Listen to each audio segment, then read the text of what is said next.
예, 오늘 마태복음 강의 77과를 시작하겠습니다. 지난 시간에 마태복음 27장 31절에서 37절 이제 장면이 바뀌면서 이제 예수님께서 골고다에까지 십자가를 지고 가시는 그와 같은 그 과정을 그리는 그런 내용이 나왔고요. 제가 말씀드렸듯이 처음에는 우리 예수님께서 지고 가시다가 너무 힘드셔서 이제 십자가를 지고 갈 수 없게 될 때 알렉산더와 루포의 아버지 되는 구레네 사람 시몬, 이 사람이 나타나서 예수님의 십자가를 골고다까지 대신 지고 가는 그와 같은 내용을 이제 설명을 드렸습니다. 그 알렉산더와 루포의 아버지는 구레네 시몬이다 이렇게 했는데, 구레네는 지금의 리비아 지방이다 이렇게 이제 말씀을 드렸고요. 여러분이 이제 성지 순례를 이제 가게 되면 예수님이 그 십자가를 지고 가셨던 그 길이 이렇게 다 마크가 되어 있는데, 그 길의 이름이 비아 돌라로사 이렇게 이제 되어 있습니다. 그래서 비아 돌라로사 이제 가게 되면 제가 말씀드린 대로 카톨릭 교회에서 여러 가지 그 우상들을 이렇게 만들어 놓고, 뭐 여기가 예수님이 쓰러진 데다, 뭐 피를 흘린 데다, 뭐 손을 잡은 데다 이렇게 해서 여러 가지 이제 가짜들을 많이 만들어 놨는데, 하여튼 어쨌든 뭐 사람들이 이제 그걸 따라서 예수님이 가신 길이다 해서 어떤 사람은 십자가를 진짜 지고 가는 사람도 있더라고요. 십자가를 만들어서. 자, 이런 내용이 이제 나오는 가운데 예수님 이제 십자가 지고 가실 때 누가복음 23장 27절에서 이제 37절의 말씀이 이제 나오기 시작합니다. 27절에 가서 보니까 누가복음 23장입니다.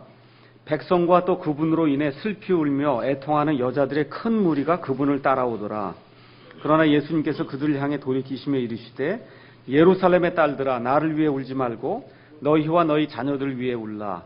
보라, 날들이 이르니 그때 그들이 말하기를 수태하지 못하는 자와 해산하지 못한 태와 젖먹이지 못한 젖이 복이 있다 하리라.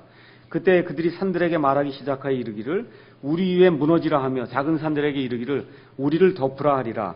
그들이 푸른 나무에 이런 일들을 행할지인데 마른 것에는 무슨 일이 행해지리요 하시니라. 이렇게 하면서 이제 많은 여인들이 이 예수님이 십자가 지시는 그 장소까지 따라가면서 이 애통해하는 그런 모습이 이 안에 이제 기록이 되어 있습니다.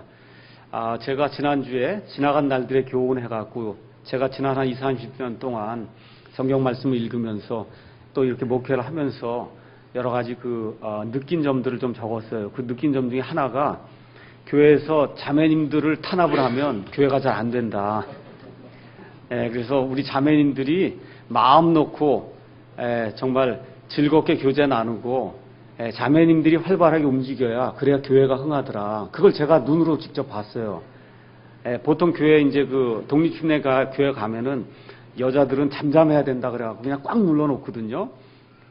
근데 그게 아니에요. 지금 여기도 가서 보니까 예수님 지금 십자가 처형당하는 데까지 쫓아간 사람, 남자는 요한 하나뿐이 없었어요. 요한 하나뿐이, 다 도망가고 요한 하나뿐이 없어요. 여자들만 끝까지 쫓아가서 애통해하는 그런 모습이 나오지 않습니까? 그렇죠? 지금 여기 보통 교회들 가시면은 한 70%가 우리 자매님들이고 70, 80%가 자매님들이에요. 우리 교회만 이제 반이 이렇게 남녀 구성비가 되고, 웬만한 교회는 거의 70%, 80%가 이제 자매님들인데, 정말 자매님들의 그 헌신과 수고가 없이는 교회가 이렇게 잘 되지 않는 것 같아요. 여기 가서 보니까 또 우리 예수님께서 사실 그 당시에 고난받는, 핍박받는 그와 같은 그 부류가 여자들이었습니다. 지난번인가 말씀드렸듯이 사람의 쇠도 못 들었단 말이에요. 그렇죠? 세리와 창녀와 이렇게 그 사람의 쇠도 들지 못했던 그런 여자들을 예수님이 원래 상태로 회복을 시켜주신다고요. 그렇죠? 그래서 평등하게 동등하게 교회 안에서 모든 걸 할 수 있도록 그렇게 이제 만들어 주셨습니다. 다만 창조의 원리에 따라서 우리 그 여자들은 남자들을 지배하거나 남자들을 가르치거나 하는 일은 창조의 질서에 위배가 되기 때문에 그 일은 하지 마라. 그 외에는 우리 자매님들이 활발하게 교회 일들에 이렇게 참여해 주시고 의견을 개진해 주시고 열심히 일해 주셔야 그래 이제 교회가 잘 될 수가 있습니다. 여기 가서 보니까 예수님께서 이 여인들을 향해 돌이키시며 이르시되 예루살렘의 딸들아, 이렇게 이제 이야기합니다. 성경 가서 보시면 시온의 딸, 예루살렘의 딸, 이렇게 딸이 나오는데, 이 딸은 이스라엘에서 믿음을 가진 채 남은 자들을 가리킵니다. 그래서 예레미야 애가 2장 13절이라든지 미가서 4장 8절, 그 다음에 스바냐 3장 14절 이런 데 가서 보시면은 구약 성경부터 이 이스라엘 백성 가운데 믿음을 버리지 않고 하나님을 쫓아간 그와 같은 남은 자를 예루살렘의 딸 아니면 시온의 딸이라고 부른다는 사실을 우리가 알 수가 있습니다. 자, 그 다음에 이제 여기 가서 보니까 누가복음 23장 27절에서 이제 31절에 가서 보니까 나를 위해 울지 말고 너희와 너희 자녀들을 위해 울라. 이 얘기가 나온 다음에 29절에 보라 날들이 이르리니 그때 그들이 말하기를 수태하지 못하는 자와 해산하지 못한 태와 젖먹이지 못한 젖이 복이 있다 하리라. 이렇게 되면서 산들이 무너져 내리고 이런 내용들이 쭉 나오거든요. 이것은 1차적으로 예수님 이제 십자가에서 죽으시고 승천하신 이후에 약 40년쯤 지나서 예수님이 대략적으로 AD 30년경에 십자가 처형을 당하시거든요.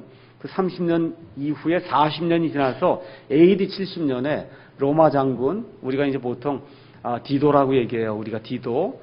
이 영어식 그냥 발음으로 얘기하면 타이투스 아니면 티투스라고 얘기하는 그 장군이 들어와서 예루살렘 성을 그냥 완전히 파괴시키고, 지금 여러분이 가끔씩 텔레비전에 가서 보면 유대인들이 모여서 막 울면서 기도하는 그 벽이 있죠. 통곡의 벽이라고 하는 거. 그게 서쪽에 남아있는 그 벽체 하나만 남겨놓고는 몽땅을 다 이제 파괴시키는 그와 같은 일들이 이제 생깁니다.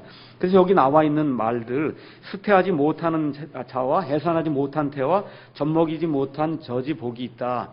이거는 AD 70년경에 그 일이 일어났습니다. 맞아요. 근데 많은 사람들이 AD 70년에 일어나고 그걸 다 끝이다라고 생각하는데 그게 끝이 아닙니다. 왜 그러냐 하면 마태복음, 마가복음, 누가복음 전체를 통합을 해서 볼 것 같으면은 하나님의 예언은 한 번만 그 완성이 이루어지는 것이 아니라 나중에 재림에 대해도 또 이루어지거든요. 그래서 예를 들어 29절 수태하지 못하는 자와 해산하지 못한 태와 젖먹이지 못한 젖이 복이 있다. 왜 그래요? 환란이 너무나 심하기 때문에 아기를 안고 있거나 젖을 주거나 하는 그러한 사람은 도망갈 수가 없는 겁니다. 그 내용이 마태복음 24장 19절에도 이제 기록이 되어 있습니다. 제가 읽어보겠습니다. 마태복음 24장 19절에 가서 보니까 그 날들에는 아이벤 자들과 젖먹인 자들에게 화가 있으리로다. 이 얘기하면서 예수님께서 뭐라고 말씀하시냐면 그 마태복음 24장 15절에 그런즉 대언자 다니엘을 통해 말씀하신 바 황폐하게 하는 가증한 것이 거룩한 곳에 선 것을 너희가 보거든 누구든지 읽는 자는 깨달을지어다. 그때 유대에 있는 자들은 산들로 도망할지어다. 이 얘기가 나오면서 여기 마태복음 24장의 문맥은 AD 70년의 문맥이 아닙니다. AD 70년에 대한 내용이 아니고 맨 마지막 시대에 적그리스도가 이 땅에 임하게 될 때 어떤 일이 생겨요. 지금 예루살렘에서 성전을 지으려고 하잖아요. 그 성전을 지으려고 하는 가운데 맨 마지막에 가면 이제 미국이 손을 놓습니다. 그래서 모든 나라가 예루살렘을 대적해요. 이렇게 되려고 할 때 적그리스도라고 하는 이런 사람이 나타나서 세력을 규합해서 유대인들을 보호해 주겠다 그래요. 그러니까 유대인들이 이 사람이 정말 메시아인가 보다 하고 다니엘서 9장에 나와 있는 것처럼 한 일해 동안 언약을 맺습니다. 7년간의 언약을 맺는데 7년에 반 되는 3년 반이 딱 지날 때 이 적그리스도가 이스라엘 백성이 지어놓은 그 성전에 들어가서 데살로니가 후서 2장에 있는 것처럼 성전에 쑥 들어가서는 내가 하나님이니까 이제부터는 나에게 경배해라. 이렇게 얘기하게 되니까 이스라엘 사람들이 깨닫고 그렇죠. 우리가 그리스도를 잘못 봤구나. 이렇게 되면서 멸망에 가증한 것이 저 성전에 서게 되거든요. 그러니까 여기 나와 있는 마태복음 24절에 나와 있는 그 문맥은 맨 마지막에 있게 될 성전이 다시 세워질 때 적그리스도가 임하게 될 때 그 내용을 이야기하는 거예요. 근데 지금 여기 나와 있는 이 구절이 이 누가복음에도 똑같이 나와 있거든요. 그러니까 누가복음의 그 문맥을 볼 때 AD 70년경에 이루어졌다. 맞습니다. 그것도. 아니라 그러면 안 돼요. 그건 맞습니다. 근데 그게 궁극적인 성취는 아니라는 거예요. 궁극적으로 이 말씀이 성취되는 것은 언제냐 하면 나중에 적그리스도가 이 하나님의 성전에 앉아서 자기를 하나님이라고 얘기할 때 이스라엘 백성이 유대에서 도망해야 돼요. 산으로 도망해야 돼요. 이렇게 될 때는 젖먹이가 있거나 애를 이렇게 배에 갖고 있거나 하면 도망을 못 가기 때문에 그때 그런 사람들은 화가 있다라고 하는 그런 말씀으로 이해하시면 됩니다. 그 다음에 여기 가서 보니까 이제 산들과 작은 산들을 보고 우리에게 무너져 내리라 이제 그렇게 얘기하는 거예요. 왜 그러냐 하면은 환란이 얼마나 무서운 환란이지 창세 이후로 없는 환란이에요. 너무너무 견디기가 어려운 거예요. 차라리 그러니까 어떻게 하는 게 좋겠다는 거예요. 산이 무너져서 그냥 우리가 그 안에 깔려 죽는 게 더 낫겠다는 거예요. 너무나 환란이 심하기 때문에. 그래서 마태복음 24장에도 창세 이후로 없었던 그런 환란이 유대 땅에 임한다고 성경이 이야기해 주거든요. 그래서 AD 70년에 로마 장군 타이투스가 와서 예루살렘을 황폐화시킨 것도 무서운 환란이에요. 근데 그거는 대환란은 아닙니다.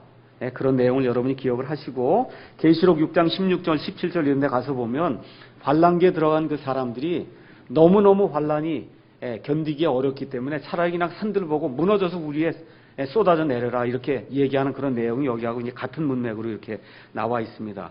그 다음에 31절에 그들이 푸른 나무에 이런 일들을 행할지인데 적그리스도와 그의 군대들이 이렇게 악한 자들이 이런 일들을 푸른 나무에 행할지인데 마른 것에는 무슨 일을 행하겠느냐 하는 내용이 이제 31절, 이게 난해 구절이거든요. 난해 구절. 근데 여러분이 이거를 어떻게 이해를 하시면 되냐 하면 초림과 재림의 이스라엘로 이해하시면 돼요. 초림 때 예수님이 처음에 오셨을 때 AD 30년에 오셨다가 죽으셨다가 그 다음에 이제 승천하시고 예수님 처음 오시고 나서 약 40년간 하나님이 다시 한번 이스라엘에게 기회를 주세요. 그 내용이 사도행전에 기록된 내용입니다. 그래서 다시 한번 이스라엘이 기회를 주는데 이스라엘이 메시아를 받아들이지 않습니다. 이렇게 되면서 궁극적으로 예루살렘 성전이 AD 70년에 이제 완전히 파괴가 되거든요. 그래서 지금 여기 나와 있는 게 그들이 그때는 로마 장군 타이투스를 얘기하는 겁니다. 로마 장군과 로마의 병사들이 이 예루살렘과 이스라엘에 그런 일을 행했을진데 나중에 마른 것은 언제예요? 예수님 나중에 재림하시게 될 때 이스라엘이 있거든요.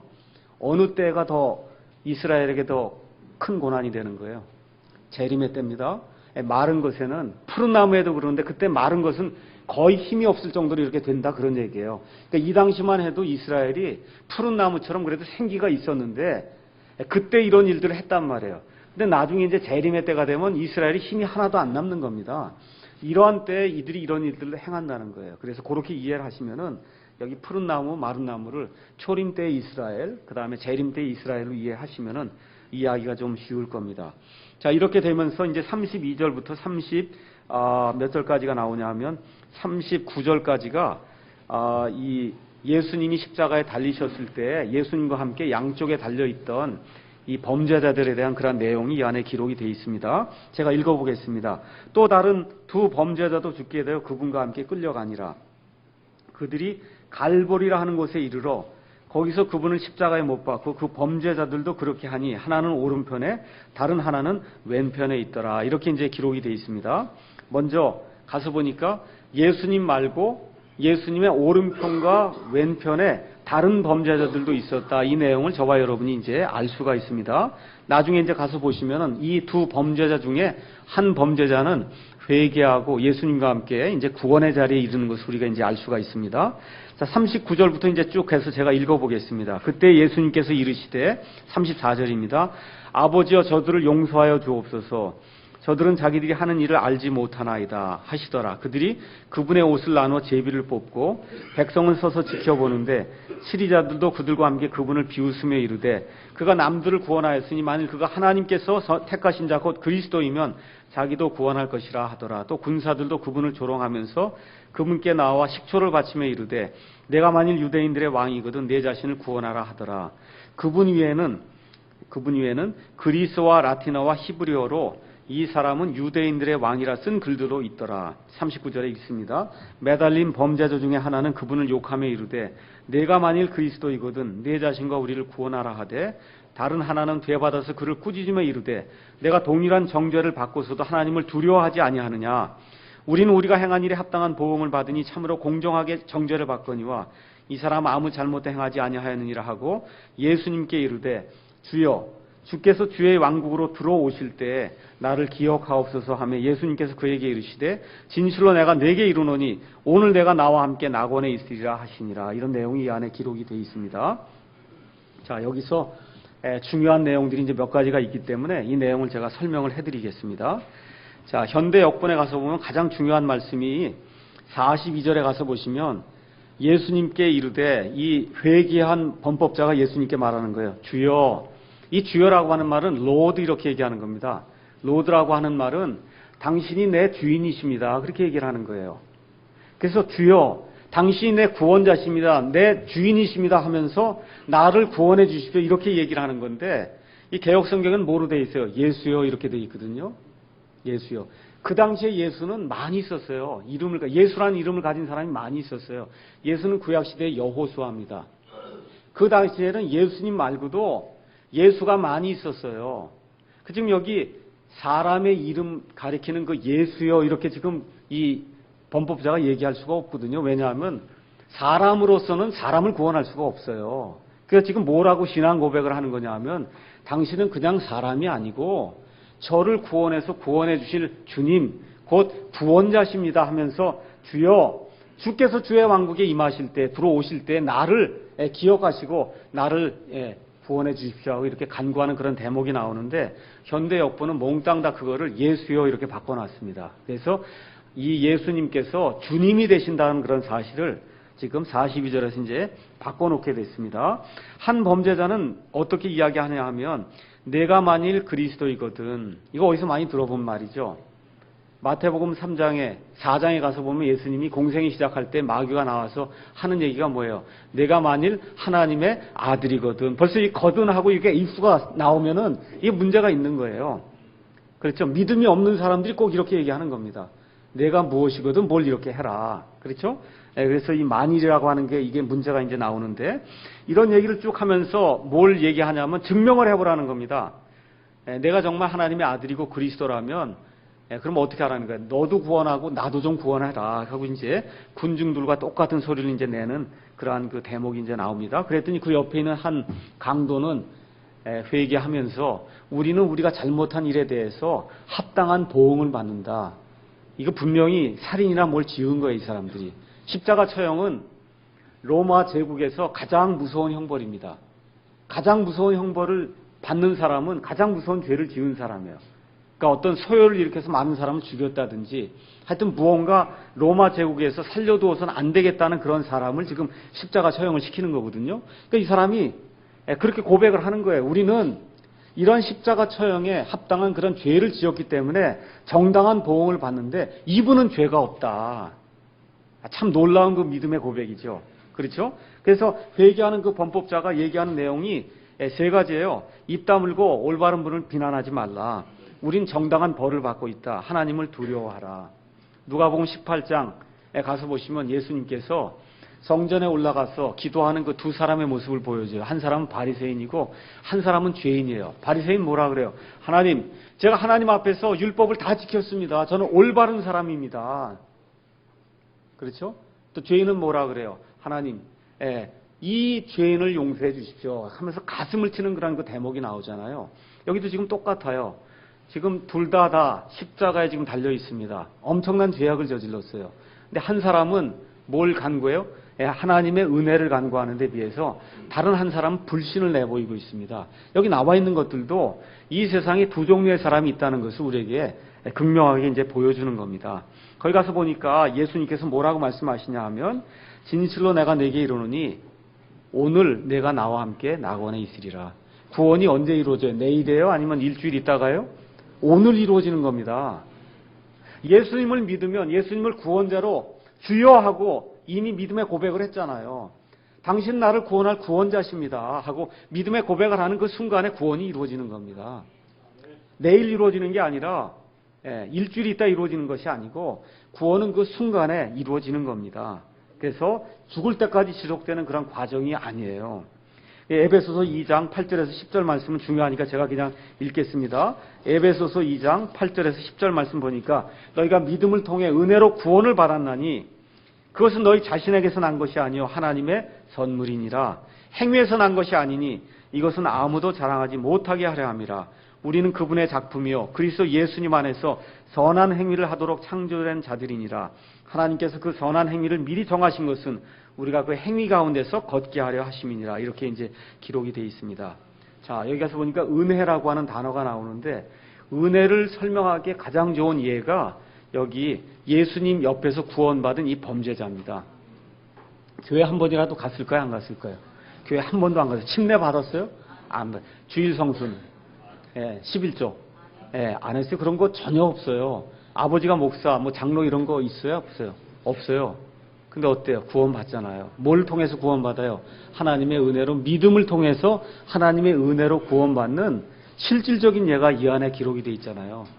그렇죠? 우리의 혈통으로 난 것도 아니고 우리가 가진 어떤 걸로 되는 것이 아니라 예수 그리스도를 내 구원자로 인정하고 받아들이는 그 믿음, 그걸 하게 될 때 하나님께서 거저 주시는 그와 같은 선물로 구원이 이루어진다. 여기 지금 이렇게 나오는 겁니다.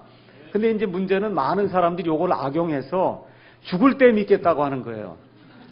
그렇죠? 내가 죽을 때 침상 앞에서, 죽는 그 침상에서 범죄자처럼 그렇게 이제 믿으려고 한다. 그렇게 주장하는 사람들이 많이 있습니다. 또 어떤 분들 가운데, 예정된 사람들 가운데는 이렇게 또 얘기하죠. 나는 예정이 돼 있기 때문에 언제고 믿게 돼 있다는 거예요. 그렇죠? 그래서 죽기 전에라도 하나님이 믿게 만들어 준다는 겁니다. 근데 그런 일은 없어요. 왜 없느냐? 죽는 날을 모르기 때문에, 죽는 날과 시를 우리가 모르기 때문에 지금 믿으셔야 됩니다. 여기 지금 이 범죄자의 경우에는 이 날이 구원의 날이었어요. 그리고 또 뭘 보여주시기 위해서 하나님이 가능성을 보여주시기 위해서 하나 남겨놓으신 거예요. 이 가능성을 여러분의 가능성으로 만들려고 하면 큰 코 다칩니다. 그러니까 뭘 얘기하시는 거예요? 예수님이 이런 극한 상황 속에서도 구원받을 수 있다는 예를 보여주시기 위해서 한 예를 남겨놓으신 겁니다.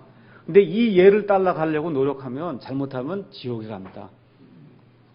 그렇죠? 왜냐하면 구원의 날이 이 사람에겐 요 날이었지만 저와 여러분에게는 매일 지금 구원의 날이거든요. 하나님이 계속 기다리고 계세요.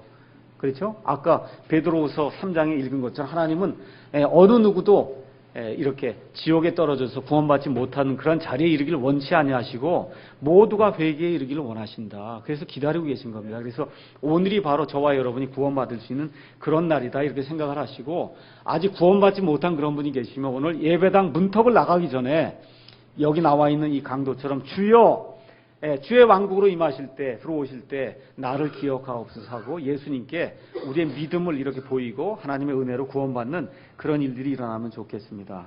자, 근데 여기 가서 보니까 뭐라고 얘기하느냐 하면, 오늘 내가 나와 함께 천국에 있으리라, 그렇게 얘기합니까? 아니면 예수님이 오늘 내가 나와 함께 낙원에 있으리라 그래요. 낙원에 있으리라. 그런데 대부분의 교인들은 이 낙원을 뭐로 생각하냐면 천국이라고 생각하는 거예요. 천국은 영어로 heaven이거든요. 그렇죠? 근데 여기 가서 보면 문제가 있어요. 어떤 문제가 있느냐 하면 요한복음 20장 17절 한번 가서 보시죠. 그래서 많은 사람들이 이제 예수님이 죽었으니까 죽은 다음에 하늘나라 천국에 간 걸로 생각을 하는데, 아주 의미심장한 그런 내용이 요한복음 20장 17절에 있어요. 예수님이 부활했어요. 부활한 다음에 마리아를 만나는 대목이 나옵니다. 16절에 예수님께서 그녀에게 마리아야 하시거늘 그녀가 돌이켜 그분께 랍보니여 하니 이것은 선생님이여라는 말이라. 예수님께서 그녀에게 이르시되, 다 같이 읽어보겠습니다. 내게 손을 대지 말라. 내가 아직 내 아버지께로 올라가지 아니하였노라. 다만 내 형제들에게 가서 그들에게 이르되 내가 내 아버지 곧 너희 아버지 내 하나님 곧 너희 하나님께로 올라간다 하라 하시니. 자, 그럼 잘 들으세요. 하나님이 어디 계세요? 하나님 어디 계세요? 하나님이 실질적으로 계신 장소 어디예요? 천국이잖아요. 셋째 하늘이죠.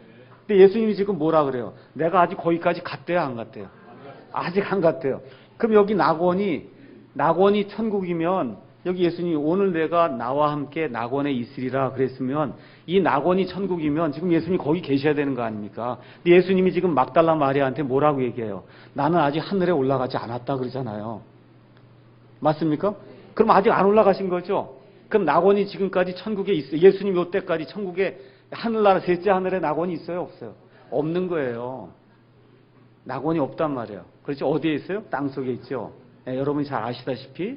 그래서 에베소서 가서 보겠습니다. 에베소서 4장에 있는 말씀 보겠습니다. 에베소서 4장에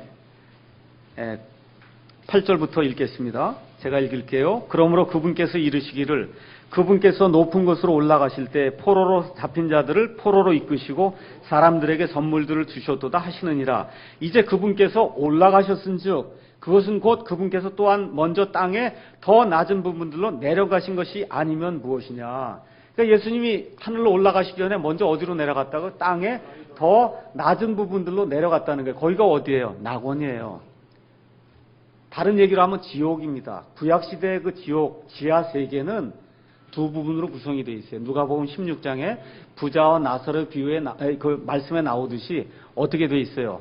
이게 땅에 지하 세계가 있을 때 뜨겁게 불타는 그러한 그 지옥, 좁은 의미의 그런 지옥이 있고, 그 다음에 이 둘을 나눠 놓는 구렁텅이가 있고, 그 다음에 아브라함의 품이라고 하는 그런 부분이 있어서 이쪽에서 저쪽으로 가지 못하고 이쪽에서 저쪽으로 가지 못하게 그렇게 되어 있습니다. 누가복음 16장에 분명히 그렇게 기록이 되어 있어요. 그렇죠? 그 넓은 의미의 지옥을 얘기할 때는 땅 및 지하 세계를 얘기할 때 그걸 지옥이라고 얘기하고, 그 지옥에는 뜨거운 지옥 부분이 있고, 그 다음에 아브라함의 품이라고 하는 안락의 장소가 있습니다. 그래서 구약 시대에 모든 성도들, 구원받은 사람들은 죽어서 어디로 갔어요? 아브라함의 품이라고 하는 땅 속으로 다 내려갔어요. 그래서 사울도 죽어서 어디로 가요? 땅 속으로 내려갔어요. 사무엘도 죽어서 어디로 내려가요? 땅 속으로 내려가요. 그래서 나중에 이 사울이 이 무당 여인을 시켜서 사무엘을 데리고 올라와라. 그러니까 사무엘이 어디서 올라와요? 땅 속에서 올라오잖아요. 땅 속에서 올라온 다음에 사울에게 뭐라고 얘기해요? 너와 내 아들들이 이제 싸워서 죽어갖고 나와 함께 땅 속에 있으리라 얘기하지 않습니까? 사무엘기. 그렇죠? 그래서 구약 시대의 모든 사람들은 다 어디로 가요? 죽은 다음에 그 혼이 어디로 가냐면 땅 속으로 갔어요. 구원받지 못한 사람들은 어디 땅 속에 뜨거운 부분, 지금 얘기한 좁은 의미의 그런 지옥으로 들어갔고, 구원받은 사람들은 아브라함의 품에 들어갔어요. 근데 예수님께서 이 십자가에 죽으시면서 어디로 가세요? 아브라함의 품, 그 낙원으로 가세요. 그렇죠? 그래서 사도행전에 가서 잠깐 보겠습니다. 사도행전 2장에 이제 가서 보시면은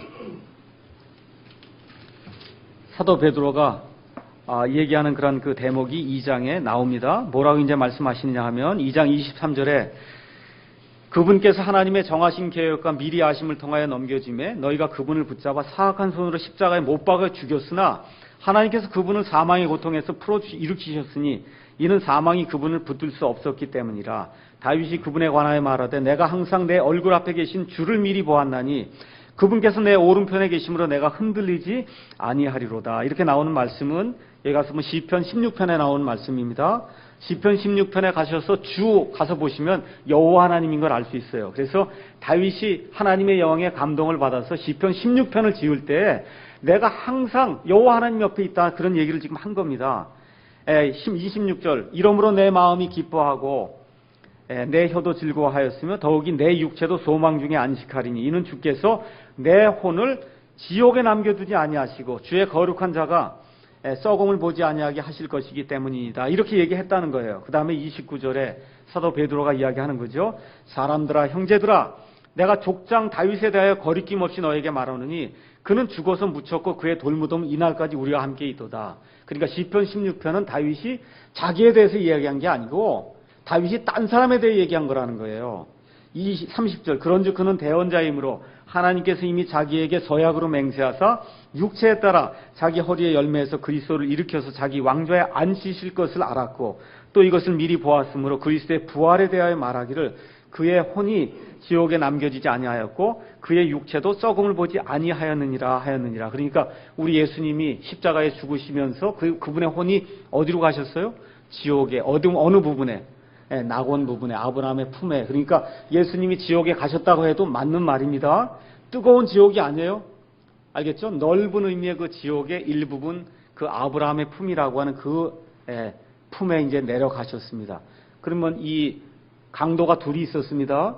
그렇죠? 한 강도는 회개하지 않았어요. 그의 혼은 어디로 갔어요? 그날 죽는 순간에 지옥의 뜨거운 부분, 지금은 얘기하는 우리가 지옥이라고 얘기하는 그 부분에 갔고, 구원받은 강도가 있어요. 그 강도는 어디로 갔어요? 그의 혼이 예수님과 함께 지옥의 그 낙원 부분에 갔어요. 그래서 예수님이 세 밤과 세 낮 동안, 그렇죠? 요나가 고래 뱃속에 있었던 것처럼 땅의 심장부에 내가 세 밤과 세 동안 가 있으리라고 마태복음 12장에 말씀해 주시잖아요.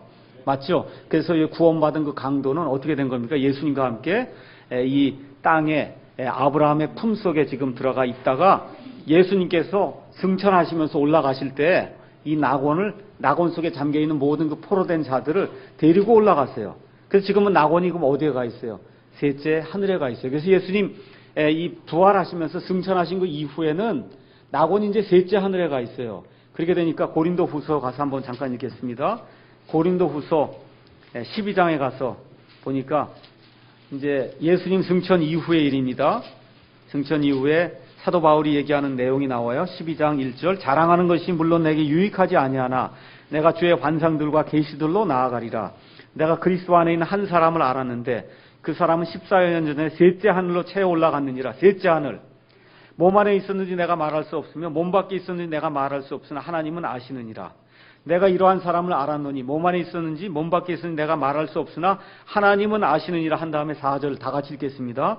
그가 낙원으로 채워 올라가서 말할 수 없는 말들을 들었는데 사람이 그것들을 말하는 것은 법에 어긋나니라.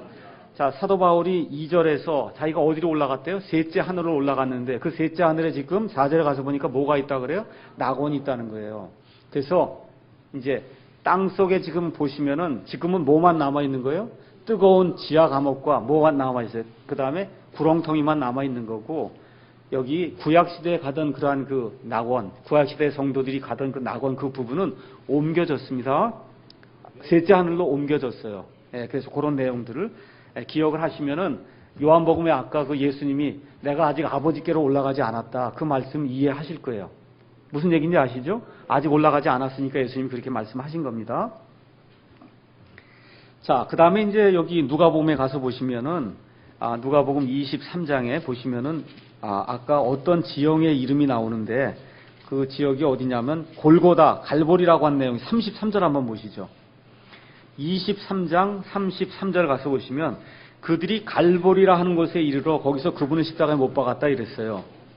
개역 성경에는 갈보리가 안 나옵니다. 킹제임스 성경에만 유일하게 여기에 갈보리가 나와요. 여러분, 저와 여러분이 갈보리 십자가 위에서 뭐 갈보리 많이 얘기하죠.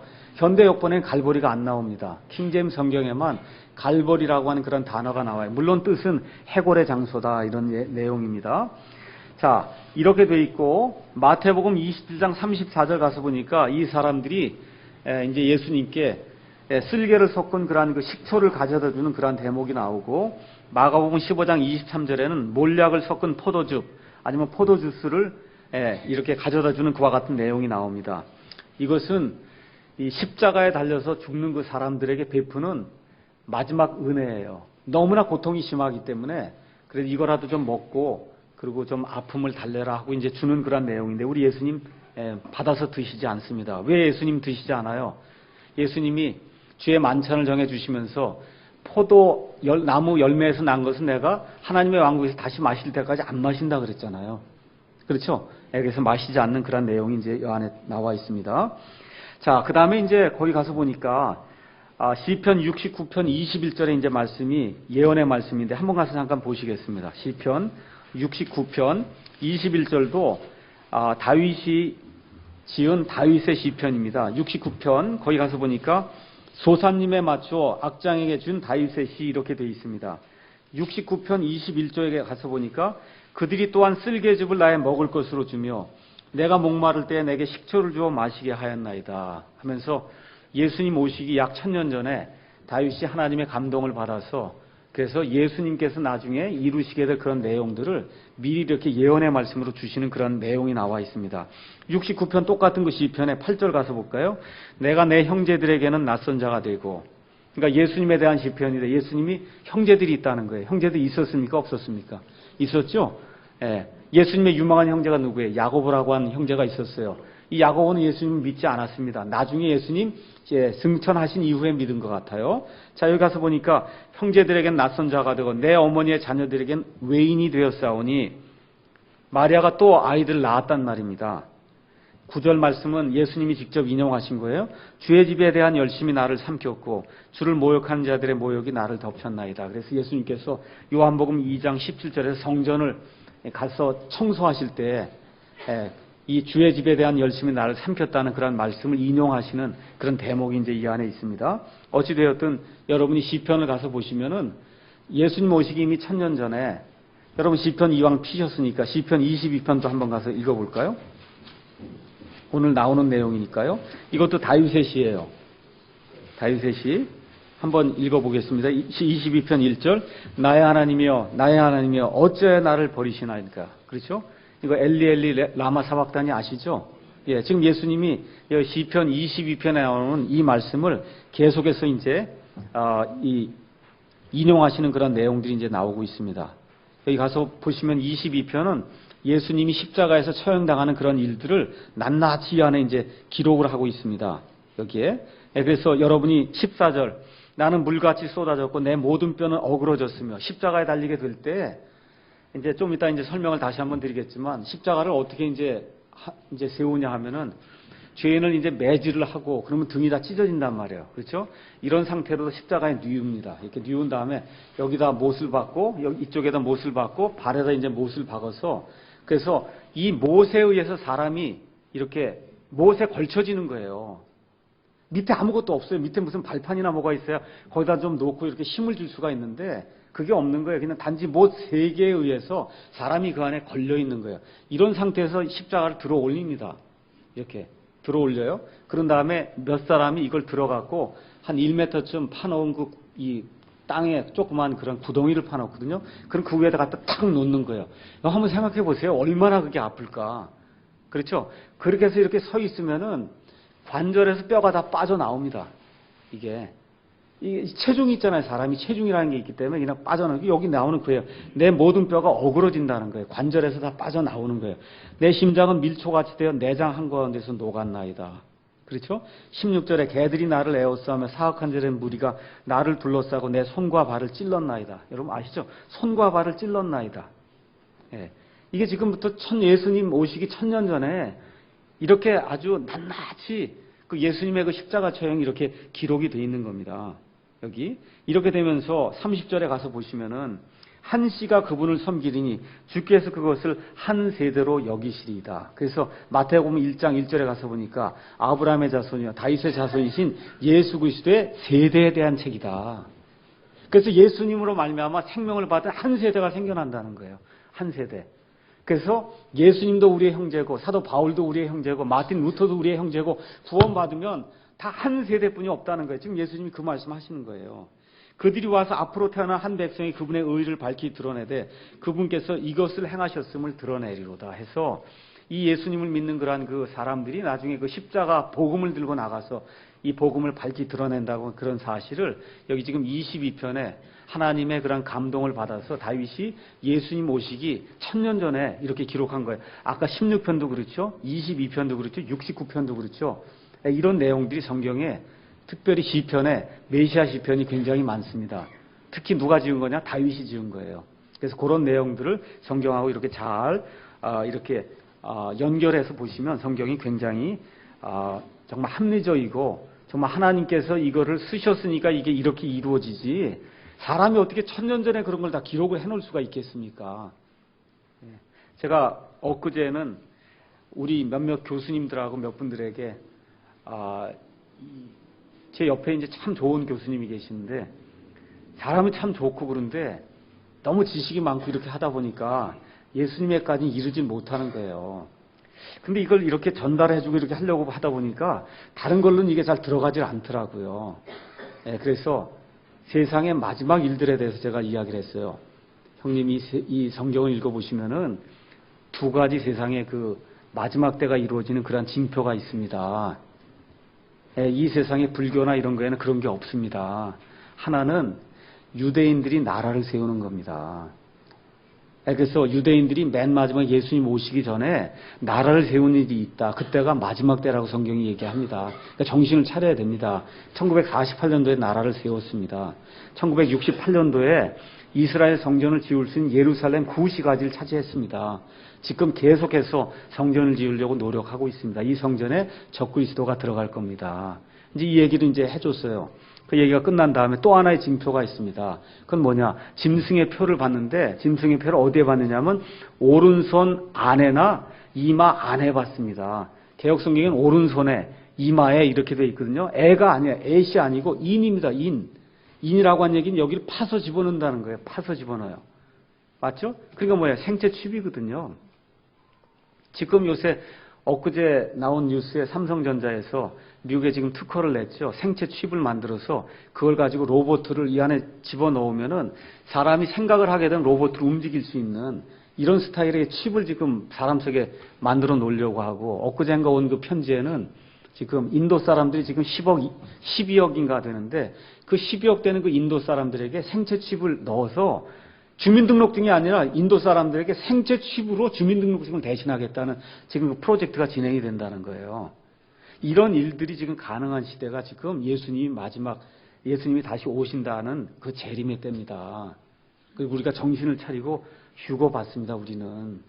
근데 이 휴거 받는데 그 휴거 받는 것도 나중에 이 사람들이 뭐라고 얘기하냐면 쓸데없는 사람들이 다 나중에 사라지게 된다. 이거를 지금 보여주기 위해서 스카이라인 뭐 이런 영화 같은 데 보면 엄청난 UFO가 나타나서 사람을 쫙 빨아들이는 그런 그림들이 이제 영화에 나타나거든요. 그러니까 미리부터 사람들을 세뇌시키는 거예요. 그래서 사람들이 이제 없어지는 때가 있다는 것을 마귀가 알고 있기 때문에 미리미리 세뇌를 시켜서 사람들이 없어지면 저건 UFO가 와서 다 끌고 간 거다. 쓸데없는 자들이다. 그래서 요새 나오는 그런 무비들이 사람 쫙 끌어올리고 하는 그러한 무비들이 이제 나온단 말이에요.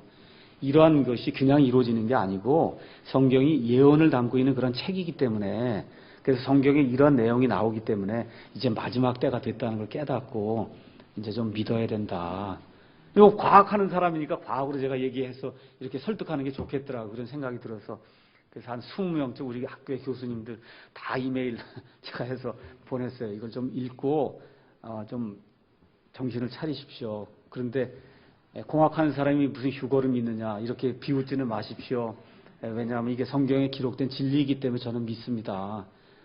지금 휴거 믿는다 그러면 좀 이상한 사람이라고 생각하지 않겠어요. 자연과학을 하는 사람이 아까 우리 이 형제가 얘기한 대로 중력이라고 하는 걸 거슬려서 사람이 올라가는 거 아닙니까? 빨리 올라가는 게 그게 휴거잖아요. 그걸 믿는다 그러면 지금 생물학 뭐 이런 사람들은 정신 나갔다고 이제 그렇게 얘기하는데, 제가 생물학과 교수한테도 이제 제 친구가 하나 있거든요. 그래서 보내면서 믿었다고는 생각하지 마시오. 근데 이게 진리입니다. 이게 예수 이래서 믿는 겁니다. 그러니까 이 뭐라 그럴까, 나이롱 예수 믿지 말고 진짜 예수님 믿으면 이거 휴거도 다 믿어야 되는 거다. 창조도 믿고 이 구원도 믿고 부활도 믿고 휴거도 믿고 심판도 믿고 나중에 우리 몸이 변화가 돼서 하나님의 본성에 들어가는, 본성에 참여하는 자가 된다는 거예요. 하나님과 거의 유사한 자가 된다는, 그게 하나님의 형상을 받는 거거든요. 그게 되는 게 예수님 믿는 거예요. 에센스입니다. 에센스. 그렇게 돼서 이 온 우주 공간을 하나님 만들어 놓으신 그러한 그 엄청난 세계를 우리가 지배하는 그런 사람들이 되는 게 그 예수 믿는 거에 그리스도와 함께 공동 상속자가 되는 그 에센스다. 이걸 좀 우리가 이제 잘 설명을 해줘야 되는데, 하여튼 어쨌든 그 얘기를 이제 좀 이렇게 설명을 해줬거든요. 그래서 이 성경 말씀을 읽으실 때 문자 그대로 우리가 있는 그대로 읽으셔야 되는 거예요. 그래서 십자가의 고난을 생각할 때 저도 참 이번에 이걸 준비하면서 예수님이 그냥 그 채찍을 맞아갖고 말이죠. 그 부싯돌이 거기 달리고 가시가 달려가고 그냥 등에서 살점을 떼어낸 그런 상태에서 십자가에다 그냥 꽉 내려놓고서 못을 치고 그러고서는 들어갖고 구덩이에다 탁 넣으면 그 고통이 얼마나 고통스럽겠어요. 생각해 보세요. 그런 가운데 뼈가 다 그 관절에서 빠져나올 정도로 그렇게 이렇게 그 짓눌리는 그런 고통을 이제 당하신 그런 사실을 우리가 이제 보면서 하나님이 죄악을 이 정도로 미워하신다. 그래서 우리 예수님이 펄펄 끓는 그러한 그 지옥의 그러한 그 불의 고통을 십자가에 달리실 때 당하신 거예요. 저와 여러분을 위해서. 그래서 죽음도 당하시고 지옥의 고통도 당하신 겁니다. 그래서 옛날에 이제 구약 시대에 가서 보시면은 제사장이 이렇게 제단이 있고 제사장이 이 안에 이제 서 있습니다. 죄를 지으면 사람이 양을 가지고 어린 양을 가지고 가지 않습니까? 그럼 어떻게 해요? 칼을 내줘요. 그렇죠? 그러면 이 사람이 목을 딴단 말이에요. 그럼 피가 튀어나오죠. 죽는구나. 죄를 지으면 죽는구나 하는 걸 깨닫는 거예요. 그 제사 제도를 통해서. 그 다음에 또 뭐라 그래요? 각을 떠라 그래서 조각을 낸단 말이에요. 조각을 낸 다음에 여기 제단에 갖다가 던진단 말이에요. 그럼 지글지글 타지 않습니까? 이게 죽는 것으로 끝나는 게 아니구나. 그 다음에 또 뭐가 기다리고 있다는 거예요? 지옥이 기다리고 있다는 거예요. 이 시청각 교육을 한번 하고 나오면은 죄를 지면 안 되겠구나 하고 느끼고 나오는 거예요. 그러고 나서 또 짓는 거죠. 또 가는 거죠. 시청각 교육하고 나오고. 이 일을 왜 이렇게 오랫동안 했느냐. 이 짐승의 피나 짐승의 것을 가지고는 이게 완전하지 않기 때문에 죄를 완전히 제거할 수가 없는 겁니다. 근데 우리 예수님께서 완벽하고 완전하신 어린 양으로 오셔서 저와 여러분의 모든 죄악을 일시에 한 번에 영원토록 완전 무결하게 싹 치워 놓으셨기 때문에 더 이상 우리가 제사를 드릴 필요가 없는 거예요. 그래서 이러한 놀라운 일을 우리 예수님께서 이 어린 양으로 행하실 때 그 어린 양이 옛날에 죽임을 당하고 그다음에 조각조각 잘림을 당해서 그래서 이 불타는 데 들어갔듯이 우리 예수님께서 이 갈보리 십자가에서 죽으실 때 저와 여러분을 대신해서 그 어린 양으로서 피를 흘리시고 그리고 지옥의 그 뜨거운 불에 그 지글지글 타는 그런 뜨거운 불에 그 모든 고난을 예수님께서 그때 다 당하시면서 그 순간에 뭐가 되세요? 예수님이 죄가 된다 그래요. 고린도후서 5장 보겠습니다. 고린도후서 5장에 가서 보니까 5장 21절에 하나님께서 죄를 알지 못한 그분을 우리를 위하여 죄가 되게 하신 것은 우리가 그분 안에서 하나님의 의가 되게 하려 하십니다. 해서 마지막 순간에 예수님이 다 이루었다라고 하는 그 순간에 하나님이 보실 때 거기 달려있는 십자가에 달려있는 그분은 뭐예요? 죄덩어리예요. 죄덩어리. 이해하시겠죠? 죄덩어리가 된 거예요. 그래서 어떻게 지옥 불 속에 들어가 있는 그런 모습으로 하나님에게 비춰진 겁니다. 그래서 하나님께 영원토록 한 번에 영원한 희생물을 드리시고 그리고 하나님 우편에 앉아 계시는 거예요. 이게 예수님을 믿는 예수 믿는 자들이 가져야 될 단번 속죄의 그 교리라고 하는 겁니다. 자, 그래서 이제 십자가에 달린 그 죄수에게는 못을 박았어요. 골로새서 2장 14절 가서 보면 못을 박은 겁니다. 끈으로 맨 게 아니에요. 못을 박았습니다. 그 다음에 이제 십자가에 죄명을 달게 돼 있어요. 죄명. 그래서 우리 예수님도 무슨 죄명을 달아야 되는데 마땅한 죄명이 없잖아요. 그렇죠? 예, 그렇게 되니까 세 가지 말로 이제 달았어요. 히브리어, 그 다음에 그리스어, 그 다음에 라틴어. 그래서 히브리어는 종교적인 그러한 그 말입니다. 예, 뭘 나타내는 거냐? 바리새인들도 와서 봐라 그런 얘기입니다. 그리스어는 지적인 것을 나타내는 그런 말이에요. 그래서 사두개인들도 와서 보고 깨달아 알 수 있도록. 그 다음에 라틴어는 그 당시 로마의 말이에요. 정치적인 그와 같은 말입니다. 예, 그래서 정치인이든 종교인이든 아니면 지적인 사람이든 누구든지 보고 알 수 있도록 이분이 누구신지 보고 알 수 있도록 거기다 이제 명패에 이제 기록된 말을 담았습니다. 마태 복음에는 뭐라고 기록되어 있냐면 이 사람은 유대인들의 왕 예수 이렇게 기록이 되어 있고 누가복음에는 이 사람은 유대인들의 왕 이렇게 기록이 되어 있고 요한복음에는 유대인들의 왕 나사렛 예수 이렇게 기록이 되어 있어요. 잘 들으세요. 제가 왜 이 이야기를 드리냐면 많은 사람들이 왜 마태복음과 누가복음과 요한복음이 이렇게 기록이 다릅니까? 그러니까 성경이 이게 오류가 있는 게 아닙니까? 이렇게 얘기한단 말이에요. 이게 오류가 있는 게 아니고 그게 아니에요. 이 셋을 종합하면 그러면 그 명패에 기록된 전체 말이 나오는 거예요. 그럼 셋을 전체를 기록하면 종합을 하면 뭐예요? 이 사람은 유대인들의 왕 나사렛 예수라고 적혀 있는데 그 중에 마태는 자기가 필요한 이 부분만 기록을 한 거고 그 안에 누가는 자기가 필요한 유대인들이 아닌 이방인들은 이것만 전하면 되겠다 해서 그걸 기록한 거고 요한은 유대인들의 왕 나사렛 예수라고 하는 그런 부분만 자기의 목적에 따라 그 부분만 기록을 한 거예요. 그래서 이 셋을 종합하면 전체적으로 그 안에 기록된 말이 무엇인가를 알 수 있다고 성경을 이해해야지 이 셋이 오류가 있다고 생각하면 그게 문제가 생기기 시작하는 거예요. 하나님 뭐라 그래요? 두세 증인의 입의 말로 모든 말을 확증하리라 그랬잖아요. 그래서 우리에게 하나님께서 공관복음이라고 하는 또 공관복음 3개 마태복음, 마가복음, 누가복음 뿐만 아니라 요한복음까지 주어서 그래서 360도 각도에서 예수님에게 일어나는 그런 모든 일을 종합적으로 볼 수 있도록 그렇게 우리에게 주신 거예요. 그래서 이걸 종합을 하면 예수님이 하신 일이 무엇인가 우리가 알 수가 있는 거예요. 그거를 이해를 하지 못하고 왜 마태복음, 누가복음, 요한복음이 서로 기록된 게 다르냐? 왜 이런 오류가 있냐? 그렇게 나오면 이미 수준이 아직 낮은 상태에 있구나. 이렇게 이제 이해를 하시면 됩니다. 그러니까 하나님께서 구약 시대에도 두세 증인의 입의 말로 모든 일을 확증하는 거예요. 여기도 마찬가지예요. 그래서 마태복음, 마가복음, 누가복음, 요한복음에 4가지를 하나님이 주셔서 이 4가지를 가지고 하나님의 일을 확정할 수 있도록 그렇게 이제 우리에게 만들어 주신 겁니다. 자, 요한복음 19장 23절에서 24절 말씀 하나만 읽고 그리고 마치겠습니다. 요한복음에 가서 보시면 옷을 나누는 그런 대목이 나옵니다. 요한복음 19장 23절에서 24절에 이제 가서 보시면은 그때 군사들이 예수님 십자가에 못 박고 그분의 옷들을 취해 4몫으로 나누어 각 군사가 한 몫씩 차지하며 그분의 겉옷도 취하였는데 이제 이 겉옷은 이음새 없이 위에서부터 통째로 짠 것이더라. 제가 더 읽지 않겠고요. 이음새 없이 위에서부터 통째로 짠 거. 이걸 쪼개면은 아무도 못 쓰잖아요. 그렇죠? 그러니까 이것을 쪼개지 않고 그리고 한 사람이 차지할 수 있도록 이제 제비를 뽑는 이런 대목이 나오는데 요게 또 재밌는 거예요. 왜 그렇게 했느냐. 이런 옷은 구약시대에 제사장이 입던 옷이에요. 제사장이 입던 옷. 그러니까 뭘 설명하는 거냐면 예수님이 대제사장의 역할을 하시는 그런 분이라고 하는 것을 지금 이 성경 기록이 이야기하는 겁니다. 24절에 가서 보니까 그러므로 그들이 자기들끼리 이르되 우리가 그것을 찢지 말고 그것이 누구의 소유가 될지 정하기 위해 그것을 두고 제비를 뽑자 하니 이것은 그들이 자기들끼리 내 옷을 나누면 내 겉옷을 두고 제비를 뽑았나이다 하시는 성경 기록을 성취하려 함이더라. 그러므로 군사들이 이 일을 행하였더라. 거기 가서 보니까 이 말씀이 어디에 나오냐면 시편 22편 18편. 우리 아까 시편 읽었죠? 22편. 거기에도 가서 보시면 이 내용이 그대로 나와 있어요. 예수님의 옷을 두고 사람들이 제비를 뽑는 그런 내용이 지금부터 예수님이 오시기 1000년 전에 다윗의 입을 통해서 이미 기록이 되어 있다는 겁니다.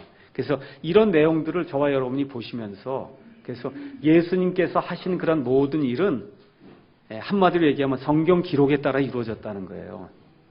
복음이 뭐냐 얘기할 때도 고린도전서 15장에 가서 복음의 정의가 나옵니다. 제가 한번 읽어보겠습니다.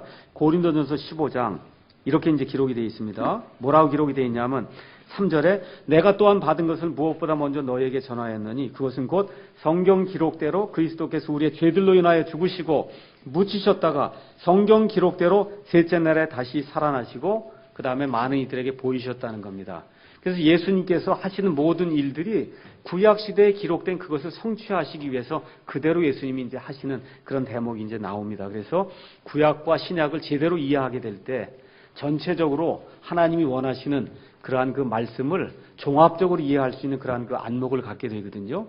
그래서 신구약을 이걸 우리가 이제 통합적으로 보는 그와 같은 안목을 가져야 된다 그렇게 이야기하는데 오늘 예수님께서 하신 그런 말씀들 이렇게 보시면서 구약 성경의 그런 모든 말씀을 하나하나 이루시면서 맨 마지막에 다 이루었다. 영어로 it is finished다 하고 이제 이야기하게 될 때 말 그대로 구약 시대 희생 예물 드리는 모든 게 끝난 거예요. 대신 속죄, 이 짐승 이런 거 모든 게 끝나는 거예요. 구약 시대가 끝나는 거예요. 그렇게 되면서 어떻게 돼요? 휘장이 위에서부터 아래로 쫙 갈라지면서 그러면서 구약 시대에는 제사장을 통해서 들어갔단 말이에요. 이 휘장이 가려져 있어요. 하나님이 안 보여요. 근데 위에서부터 아래로 휘장이 쫙 갈라지면서 그러니까 어떻게 해요? 직통으로 제사장 통하지 않고 하나님께로 들어갈 수 있는 그런 길이 열리게 된 거예요. 그게 신약 시대입니다. 그게 신약 시대예요. 그러니까 교회도 신약 교회를 해야 되는 거예요. 십자가에서 달리실 때 휘장이 위에서부터 아래로 갈라져요. 그게 뭘 의미하는 거예요? 하나님이 갈랐다는 거예요. 사람이 한 게 아니고. 사람이 하려면 밑에서부터 찢어야 될 거 아닙니까? 이 가위로. 그게 아니라 위에서부터 아래로 휘장이 쫙 갈라지면서 이건 하나님이 하시는 일이에요. 이걸 거역하면은 그러면 지금 신약 시대에 살면서 구약 시대 일을 하면은 그건 하나님이 원치 않는다는 겁니다. 그래서 이 휘장이 갈라지면서 하나님이 여러 가지 것들을 새롭게 만들어 주세요. 그게 신약 시대입니다. 그래서 우리가 신약 시대에 태어난 것이 엄청난 복이에요. 하나님께 감사드리고 한 주간 동안 사시면서 예수님의 은혜와 십자가의 특별히 그 고난의 그 의미를 깊이 생각해보는 우리가 되었으면 좋겠습니다. 오늘 여기까지 하고 마치겠습니다.